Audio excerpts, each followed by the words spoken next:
Selamat datang di podcast POV-nya anak muda. Sekarang kita udah kehadiran Kanila, boleh kita dulu semua. Halo semuanya. Selamat datang Kak. Oke, hai. Oke, terima kasih udah mampir ke studio kita POV Kreatif. Ini episode kedua Kanila untuk podcast kita. Belum Kanila anak ilmu hukum ya? Betul. Kalau manggilnya Nilam aja nih. Boleh. Manggil aku Dai aja. Oke, boleh. Oke, Dai. Kanila dari mana tadi? Dari sini aja sih, dari Jogja nggak kemana-mana. Di sini aja. Oh, berarti stay di Jogja. Betul. Pasti di mana? Rahasia dong. Ya, jadi hari ini kita akan bercerita dengan Kanila teman-teman soal hukum yang ada di Indonesia dan beberapa polemik atau perdebatan yang terjadi di masyarakat terkait dengan kasus-kasus yang ada dan melibatkan hukum di Indonesia. Gitu. Betul. Pertanyaan pertama, Kanila, untuk menggugah semangat kita untuk bercerita soal hukum. Agak ngeri ya. Sebagai orang yang belajar dan memperdalam ilmu hukum, Nila melihat hukum di Indonesia sekarang itu seperti apa? Oke. Perspektif pribadi atau dari POV-nya Nila? Oke, sebelumnya sebelum jadi mahasiswa hukum, aku tuh selalu berpikir bahwasannya hukum itu tuh sangat membela kebenaran. Tapi aku tuh dulu benci banget sama advokat. Kenapa? Karena aku mikirnya advokat itu adalah pekerjaan yang membela orang yang salah. Tapi selama aku belajar nih, jadi mahasiswa hukum, aku ngelihat bahwasannya hukum itu tuh terdiri dari berbagai elemen. Ada polisi, jaksa, hakim, dan lain-lain. Ternyata setelah aku mendalami keilmuan tersebut, ternyata tuh semuanya bersinergi. Dan kalau misalnya ditanya pertanyaannya tuh kayak gimana sih kondisi hukum sekarang, aku melihat hukum sekarang itu progresif dan responsif.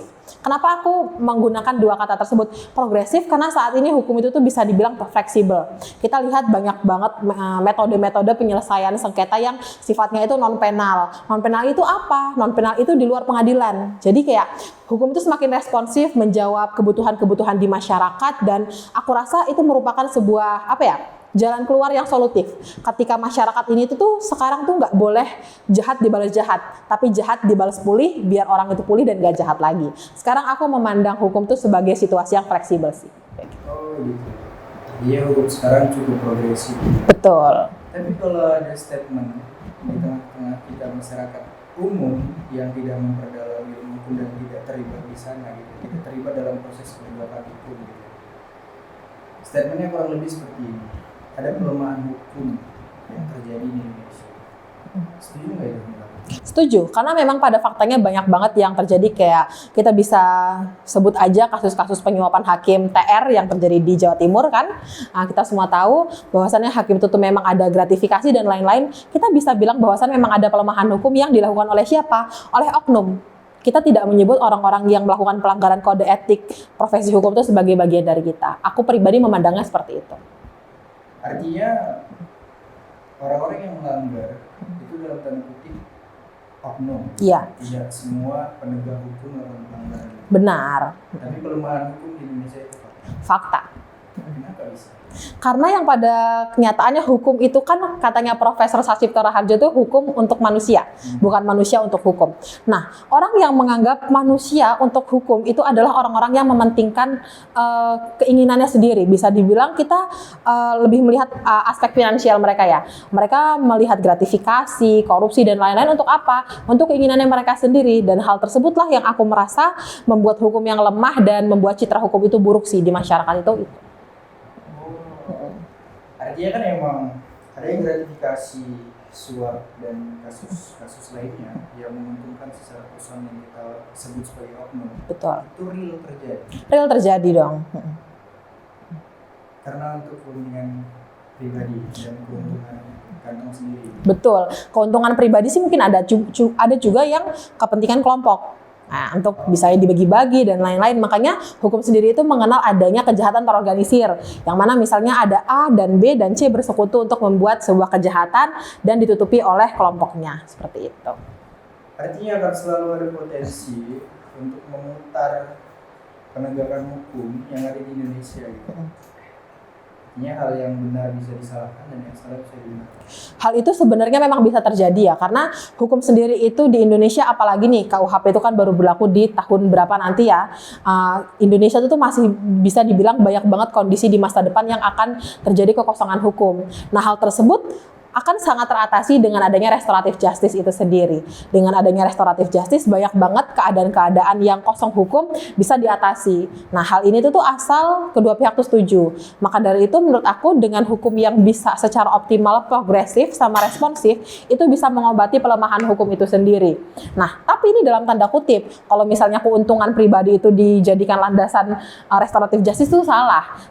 Restoratif justice itu tujuannya untuk menguatkan orang-orang yang lemah, bukan untuk menguatkan orang yang udah kuat, seperti itu. Tapi untuk ya kita tahu bahwa restoratif justice ini kan salah satu jalan keluar gitu. Artinya itu kan pertemuan kedua belah pihak yang bersih, kemudian di situ dicari jalan tengahnya. Kemudian kan mungkin pada akhirnya akan ditutup dengan pencabutan pelaporan. Betul. Laporan. Iya.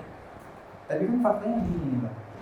Ada beberapa kejadian atau ada beberapa berita yang memang kurang enak gitu didengar tengah masyarakat. Yang jelas itu banyak sekali kaum marginal atau orang-orang pinggir kota sana yang melakukan kesalahan.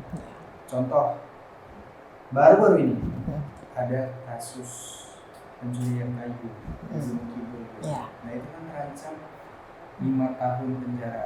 Nah itu kan kemarin update terakhir itu kan dilakukan restoratif justice. Sementara dulu beberapa tahun yang lalu itu kan banyak juga berita bahwa ada orang yang mencuri kayu, mencuri sendal, mencuri singkong, itu kan dipidana, pidana cukup tinggi dan tidak ada pengampunan. Bahkan orang yang dilaporkan itu sampai istilahnya memohon kepada hakim agar diberikan keringanan. Kenapa tidak dilakukan upaya restoratif justice sejak dulu untuk masalah itu? Apa tuh? Menurut Gilang apa penyebabnya? Kita berarti bahas historisnya nih ya kan. Historisnya kenapa sih restoratif justice itu baru ada sekarang? Karena yang pertama Indonesia ini menganut sistem hukum yang diterapkan oleh Belanda. Itu tuh kita mengambil turunannya dari situ. Nah, dulu Belanda itu tuh mengadaptasi bahwasannya jahat harus dibalas jahat. Orang yang udah melakukan kejahatan itu memang harus merasakan pahitnya hukuman. Gitu.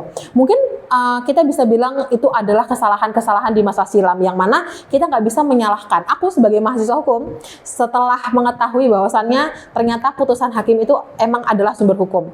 Pun aku sebagai masyarakat Indonesia juga bersikap bahwasannya kejadian yang telah terjadi di masa lalu, putusan-putusan yang telah terjadi di masa lalu dan tindakan permohonan dari orang-orang yang bisa dianggap tidak bersalah itu tuh bukan aku membuat itu sebagai angin lalu, tapi ketika hakim sudah memutuskan dan selagi tidak ada putusan yang membatalkannya, itu adalah sumber hukum. Dan aku meyakini itu, seperti itu. Nah, kenapa ada restoratif justice terkait dengan kasus yang mencuri pohon itu? Nah, adanya restoratif justice ini untuk bisa menguntungkan kedua belah pihak. Bukan menguntungkan juga sih, ngomongnya bisa dibilang ke jalan tengahnya mereka.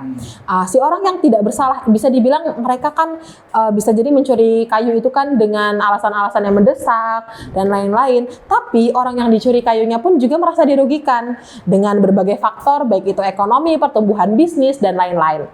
Maka dari itu restoratif itu justice untuk mengumpulkan kedua belah pihak itu untuk mendiskusikan jalan keluar atau jalan tengah dari perkara ini seperti apa. Si A sebagai korban inginnya apa dan ingin hak-hak yang diakomodir apa, begitu juga si orang yang dirugikan ataupun pelaku yang telah mencuri kayu tersebut. Jadi adanya restoratif justice itu lebih ke apa ya, kalau dalam Islam tuh ngomongnya tabayun lah, klarifikasi lah gitu. Jadi diambil jalan tengahnya bisa dengan hukuman denda ataupun yang lainnya, itu sesuai dengan kesepakatan mereka gitu.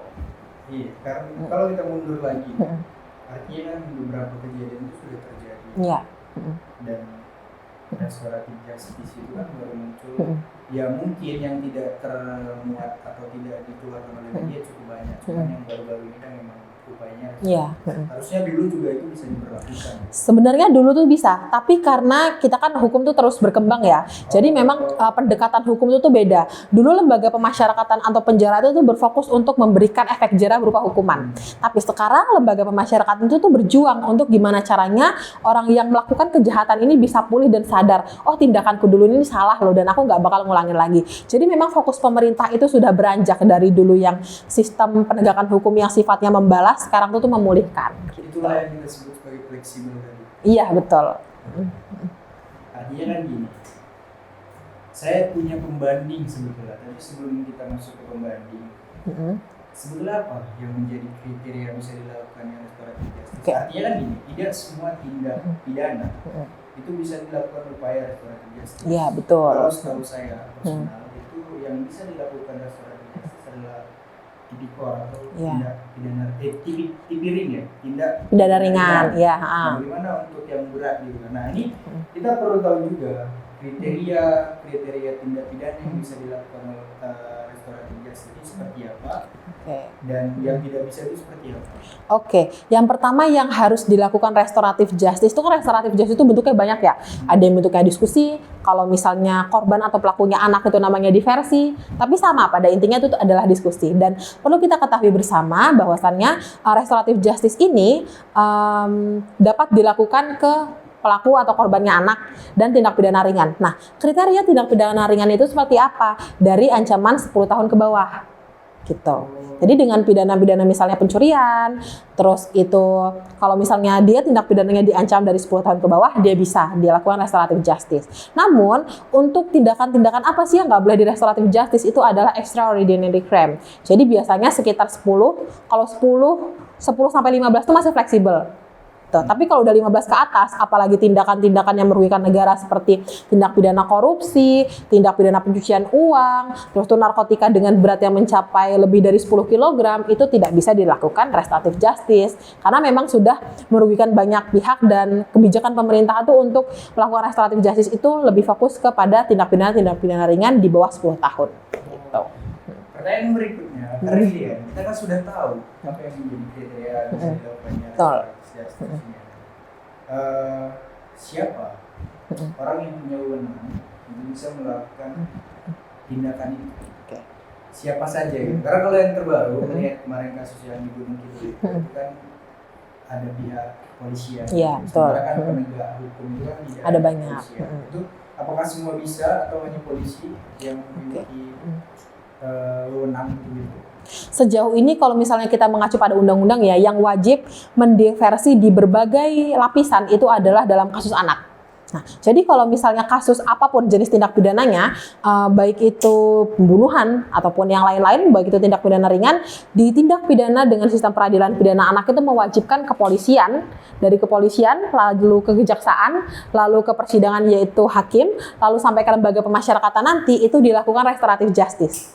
Nah, restoratif justice itu bentuknya apa? Diversi di kepolisian dan diversi juga di kejaksaan. Sampai pun persidangan nanti itu tuh diupayakan kalau misalnya ada nih kebijakan hukum yang di luar persidangan, ayo nih. Karena apa? Karena anak itu merupakan kaum-kaum yang rentan kan. Dia masih punya masa depan yang panjang. Kita nggak tahu kalau misalnya anak itu ke depannya bakal bisa mengharumkan nama bangsa dan punya potensi-potensi lain yang bisa membawa peradaban Indonesia ke lebih baik lah, seperti itu. Nah, beda lagi di lembaga pemasyarakatan restoratif justice-nya. Kalau di lembaga pemasyarakatan itu lebih ke fleksibilitas pengenaan hukuman. Misalnya nih pada intinya sampai akhirnya nih anak nih harus melakukan pidana penjara. Nah, pidana penjaranya anak sama pidana penjaranya orang dewasa tuh beda. Kalau misalnya orang dewasa tuh harus ada di lapas. Mungkin keluar dengan izin-izin yang mendesak atau memang ada urgensi lain. Tapi kalau anak, dia masih dibebaskan sekolah, nanti dijemput lagi di lapas gitu. Jadi memang banyak hak anak yang diakomodir dalam undang-undang anak itu sendiri. Tetap ditahan, tapi dia masih bisa fleksibel. Kalau ini kan dengan catatan ya, kalau sekolahnya setuju. Tapi pemerintah sendiri memang menyediakan sekolah untuk lapas anak itu sendiri. Gitu. Jadi ada homeschoolingnya lah gitu. Artinya restoratif justice ini tidak serta-merta terbebas dari konsekuensinya gitu. Benar. Iya, betul. Okay. Sekarang ini kalau kita tadi membandingkan masa kini dengan masa lalu gitu ya. Karena saya juga sempat melihat beritanya yang sudah cukup lama. seorang lansia, nenek-nenek curi sipol, kemudian dipidana. Kan beliau sudah memohon kepada hakim untuk diringankan atau bahkan tidak dihukum itu tidak bisa gitu. Sekarang kalau kita bandingkan masa kini, kasus yang sudah di restoratif justice dan yang tidak gitu. Artinya kan idealnya harusnya sekarang semuanya bisa dilakukan upaya restoratif justice. Betul. Selama itu berada dalam kriteria kan? Iya, betul. Dan atas persetujuan dua belah pihak tentunya. Kalau kita bandingkan dengan tindak pidana yang cukup besar, gitu ya. Kalau yang kemarin sempat ramai itu kasus korupsi. Ya, apa tuh? Yang mana tuh? Tapi dihukumnya? Yang setengah. Kita kan tadi sudah bercerita soal mekanisme ketika ada pelanggaran hukum ringan, kemudian ada upaya restoratif justice, itu kan upaya untuk meringankan. Karena tindak pidana ringan mungkin ada upaya untuk meringankan. Kalau tindak pidana yang tidak ringan, yang tidak ringan, apakah memang masuk akal gitu? Korupsi ratusan triliun, kemudian cuman divonis 6,5 tahun penjara. Ini kan berarti berbicara pandanganku ya sebagai orang mempelajari hukum, tentunya aku sangat kecewa dengan putusan hakim tersebut. Namun balik lagi ketika hakim sudah membuat keputusan, itu adalah sumber hukum atau jurisprudensi. Makanya aku sebagai mahasiswa hukum, sebagai masyarakat Indonesia harus mematuhi dan meyakini ataupun mengamini bahwasannya putusan hakim itu adalah sumber hukum. Kecuali nanti akan diupayakan nih akan ada putusan yang membatalkannya. Maka dari itu kan sempat kayaknya aku dengar emang ada upaya lanjutan kan, banding, kasasi dan lain-lain, yang itu merupakan sebuah upaya nih untuk bisa menyuarakan aspirasi-aspirasi rakyat, untuk bahwasannya kalau misalnya putusan hakim dikritik berarti mayoritas masyarakat Indonesia nggak setuju dong. Nah, maka dari itu sebenarnya hukum itu selain responsif dan progresif, seharusnya dia transparan. Nah, dengan persidangan yang dibuat online, masyarakat yang lain bisa nonton, itu akan membuat masyarakat berpartisipasi untuk memberikan komentar dan bahkan menyuarakanlah bahwasannya kepada para aparat penegak hukum untuk terus melakukan upaya-upaya lanjutan. Berupa apa? Berupa banding dan lain-lain, agar apa? Agar putusan tersebut itu bisa dibilang adil dan menyuarakanlah kepuasan hati masyarakat sesuai dengan regulasi yang berlaku. Ini kita ambil contoh yang tadi ya, lanjutan cerita kasus kayu. Mencuri kayu 5 batang, itu ancamannya 5 tahun. Kalau nggak salah itu maksimal, minimal 1 tahun maksimal. Berapa lah harga kayu 5 batang? Ya, ini tidak membenarkan ada pelanggaran hukum, tidak pidana itu tidak kita benarkan. Tapi kan ini kita berbicara perbandingan gitu. Dengan nilai korupsi yang cukup tinggi, itu seharusnya berapa? Kita tuh sebenarnya kita harus mengacu ke undang-undangnya ya. 6,5 tahun itu kan bukan putusan final yang sesuai dengan undang-undang. Pasti undang-undang itu tuh mengakomodir lebih dari itu. Kan ada, makanya kalau korupsi dengan nilai-nilai yang besar, itu kan ancaman pidananya itu kan sampai pidana penjara seumur hidup, ya kan. Tapi yang menjadi yang setelah aku sholat itu menjadi problematika itu adalah katanya kan bersikap sopan, ya kan, waktu persidangan, atau katanya juga dia punya keluarga dan lain-lain, dan itu kan tentunya menimbulkan kritik juga dari masyarakat bahwasannya memang yang berkeluarga cuma dia. Memang ketika nenek tua yang dulu itu memohon tuh dia nggak punya keluarga, anak cucu dan lain-lain kan. Nah, yang menjadi sorotanku adalah permasalahan itu adalah adanya tuh keyakinan hakim. Jadi kayak gini, hakim ketika membuat sebuah putusan itu punya naluri hati lah ya, bisa dibilang itu.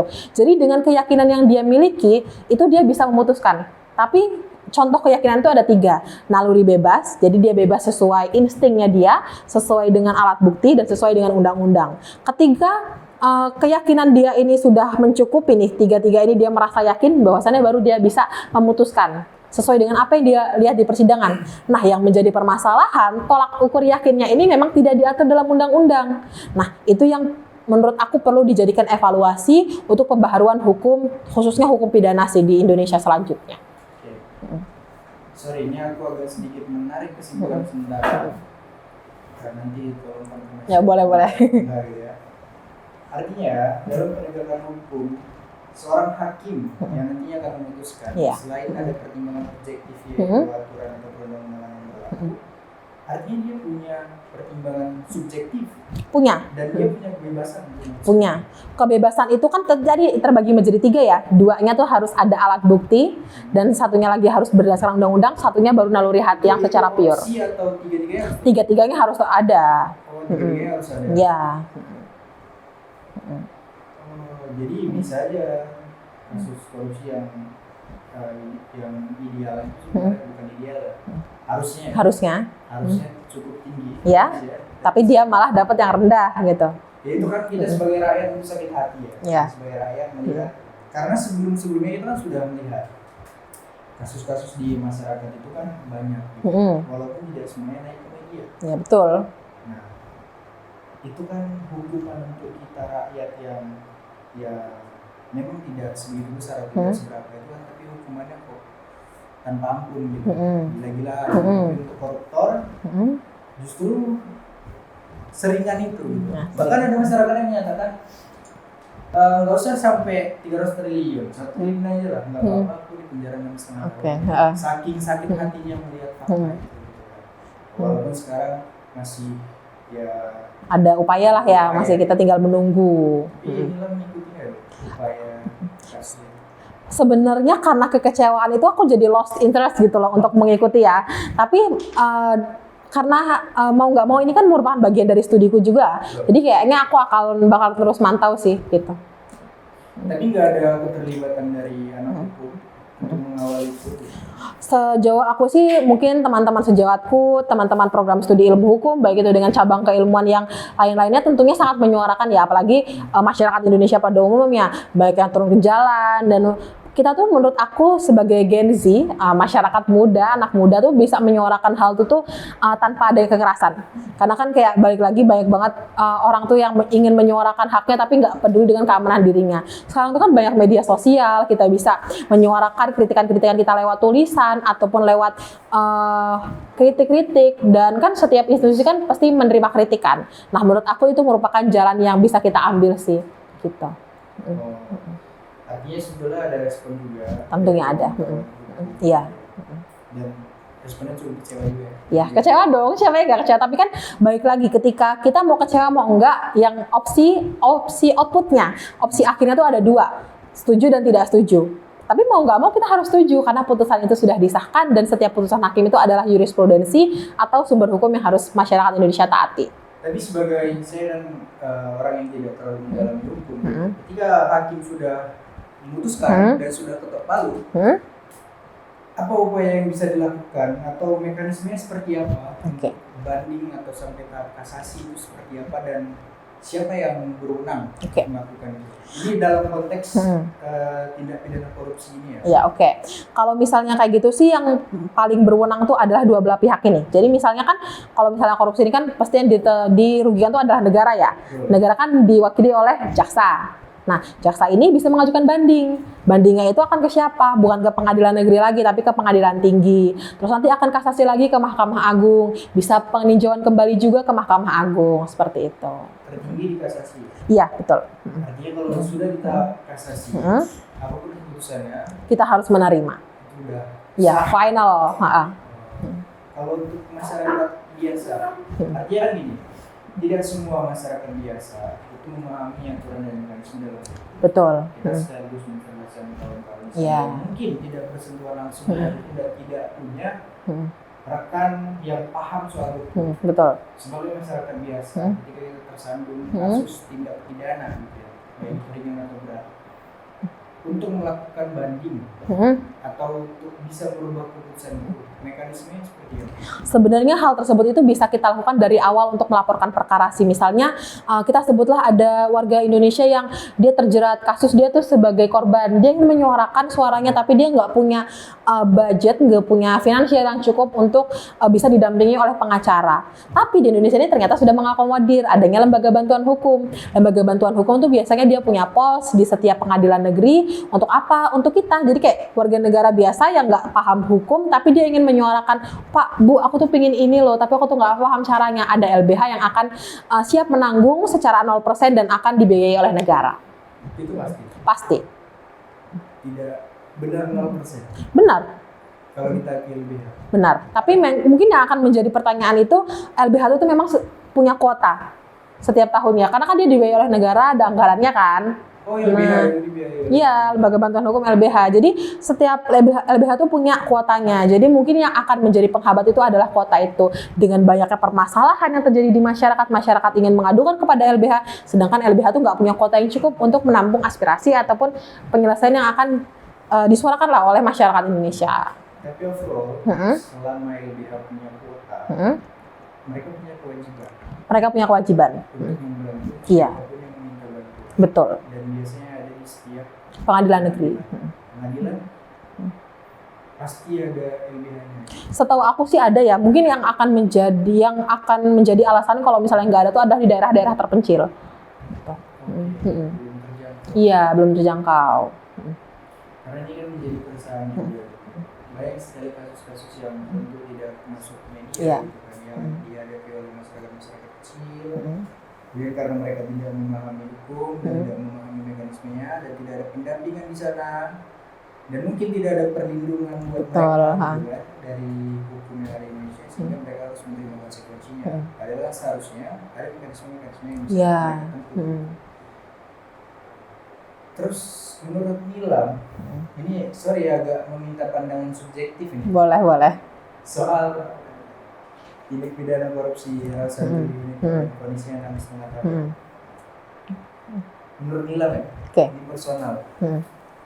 Apakah ada indikasi permainan di balik meja atau di luar ruang persidangan sehingga kondisinya bisa 6,5 tahun? Oke. Karena begini, beredar juga video hakim yang memutuskan putusan tersebut itu ada ekspresi tersenyum setelah memutuskan, dan ada momentum berpelukan di sana dari terdakwa. Gitu. Oke. Ada nggak indikasi-indikasi hal tersebut di luar ruang persidangan?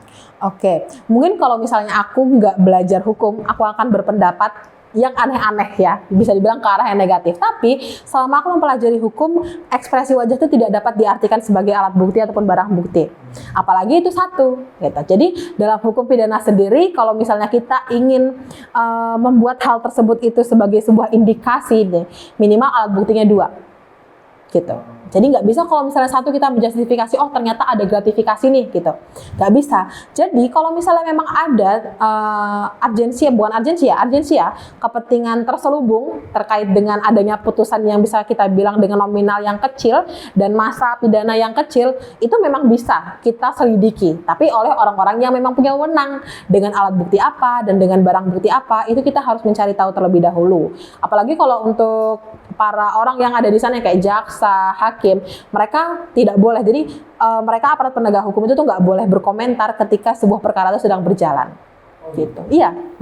Terus kalau untuk banding, misalnya vonis 6,5 tahun, Iya. biasanya dia terima banding. Banding. Apakah ada penyidikan untuk hakim tersebut, atau justru penyidikannya terpisah, tidak hanya hakim tapi dilihat secara objektif terkait dengan substan atau muatannya gitu ya? Oke. Atau justru istilahnya itu ada pendidikan personal. Oke. Kalau misalnya hal tersebut harus tentu beda ya, karena kan proses banding ini fokus untuk menyoroti agar membatalkan putusan yang 6,5 tahun ini. Tapi kalau misalnya ingin mengkaji apakah hakim tersebut sesuai dengan kode etik atau enggak, itu udah tugasnya lain dan nggak bisa kita lakukan secara bersamaan karena porsi ataupun fokus perkaranya itu berbeda gitu. Artinya tetap sesuai mekanisme. Iya betul dong, harus. Iya. Minimal 2 tahun. Betul. Ya, jadi ini kan supaya kawan-kawan yang lain juga paham. Iya. Tidak serta-merta bisa kita simpulkan. Kemudian kalau kita melihat hukum di Indonesia, tadi saya sudah tanyakan di awal. Iya. Saya sempat melihat, kalau tidak salah dari Prof. Mahfud menyampaikan bahwa untuk mencapai kondisi hukum yang baik, sorry kalau salah nanti. Ya, oke. Kita harus memperhatikan 3 aspek. Yang pertama itu substans atau muatan hukum. Yang kedua struktural atau struktur yang atau penegak hukumnya Ya. di sana. Kemudian yang terakhir kultural. Ya, betul. Muatannya dulu ya, materialnya dulu, substance ya kan. Kita tahu bahwasannya hukum kan terus berkembang dengan adanya, bisa dibilang kan kita fokus nih ke hukum pidana ya dari tadi bahasnya. Upaya dengan diberlakukannya KUHP itu merupakan salah satu upaya untuk materi hukum ini, legal substance ini itu biar lebih optimal gitu. Nah, kalau misalnya kita terus stuck aja di KUHP yang dibawa oleh Belanda, hukum kita tuh nggak bakal progresif sama responsif. Karena sifatnya itu ya membalas aja. Tapi dengan adanya berbagai pembaharuan hukum dan yang lain-lain, itu tuh menjadi masalah. Oke, dan itu tuh menjadi masalah gitu loh. Nah, terus kalau misalnya kita bergerak nih dengan banyaknya undang-undang lain, kita tuh bisa tahu bahwasannya hukum ini terus berkembang dan memperhatikan seluruh masyarakatnya. Berarti itu ke culture kan? Nah, sebelum ke culture, kita harus ke legal structure dulu. Nah, penegak hukumnya ini gimana? Mungkin yang akan menjadi masalah, bukan menjadi masalah, yang sering menjadi masalah itu adalah hukumnya. Penegak hukumnya. Sebelum lompat ke poin structure dan culture. Oke. Substansinya udah oke. Menurut aku substansinya sedang diupayakan agar oke. Karena kan saat ini kan banyak banget undang-undang yang diperbaharui, itu menurut aku merupakan sebuah upaya. Karena belum berlaku undang-undangnya, aku belum bisa bilang itu sebagai hal yang oke. Karena belum diberlakukan. Gitu. Berarti sedang diupayakan Betul. untuk muatan. Ya. Kalau untuk structure. Kalau untuk structure sendiri, menurut aku ini yang sering menjadi permasalahan ya. Nah, karena apa? Karena dengan adanya gratifikasi, dengan adanya berbagai permasalahan hukum yang lain, itu menjadi apa ya? Menjadi hal-hal yang kadang ini membuat culture-nya ini ikut-ikutan mengkritik gitu. Jadi yang menurut aku perlu perlu dievaluasi itu adalah bagaimana cara agar aparat penegak hukum ini menjadi taat pada kode etik yang berlaku. Menurut aku yang perlu dibenahi itu. Jadi bisa dibilang legal structure menurut aku belum oke. Structure Belum oke. Karena masih ada berbagai ya pelemahan hukum tadi. Ya. Dan itu bisa dilakukan oleh siapapun dan kapanpun. Betul. Iya. Apa solusinya? Menurut aku solusinya tadi bagaimana agar pemerintah itu lebih selektif. Yang pertama sih kita harus korupsi, kolusi, nepotisme itu harus dihampas ya menurut aku ya. Karena itu yang menurut aku ketika kita nggak tahu legal standing, nggak tahu kualitas orang itu tuh bisa bergerak menjadi aparat penegak hukum, itu tuh menurut aku sebuah kesalahan. Ini kecacatan dalam bertindak lah bisa dibilang kayak gitu. Kalau misalnya kita tahu dia kualifikasinya kayak apa, itu menurut aku adalah sebuah hal yang oke. Jadi menurut aku yang perlu dibenahi sistem perekrutannya. Sistem perekrutan. Siapa yang terlibat dalam sistem perekrutan? Sistem perekrutan itu sebenarnya instansi yang instansi yang nggak cuma kejaksaan semuanya ya, contoh kejaksaan. Tapi kan kalau kejaksaan itu kan kita buka secara general ya, semua instansi membuka pasti. Jadi kita nggak bisa menyalahkan sebuah instansinya, tapi orang yang merekrutnya. Nah, balik lagi seperti yang udah aku jelasin di awal, itu adalah oknum. Ketika seorang itu sudah tidak menaati kode etik, itu menurut aku bukan lagi bagian dari aparat penegak hukum, tapi bagian dari oknum.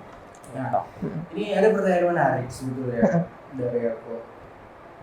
Kode etik ini kan hampir setiap profesi pasti punya. Iya, betul. Nah, dan harus dilaksanakan. Iya. Kemudian kalau ada pelanggaran kode etik dalam ruang lingkup hukum, siapa yang akan menindaklanjuti orang yang melanggar?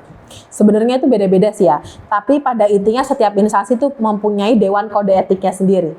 Gitu. Jadi kalau misalnya mereka melanggar kode etik, hukumannya apa gitu biasanya itu ada teguran, terus ada SP lisan, SP tertulis, terus mereka mutasi, dipecat dengan hormat sampai dipecat dengan tidak hormat. Jadi hukumannya kayak gitu, dan orang-orangnya pasti ada dewan kode etiknya pun setiap instansi memiliki nama yang berbeda-beda. Gitu. Itu apakah harus ada pelaporan dari orang yang di dalam instansi tersebut, atau kalau ada orang yang melaporkan dari luar instansi itu bisa diterima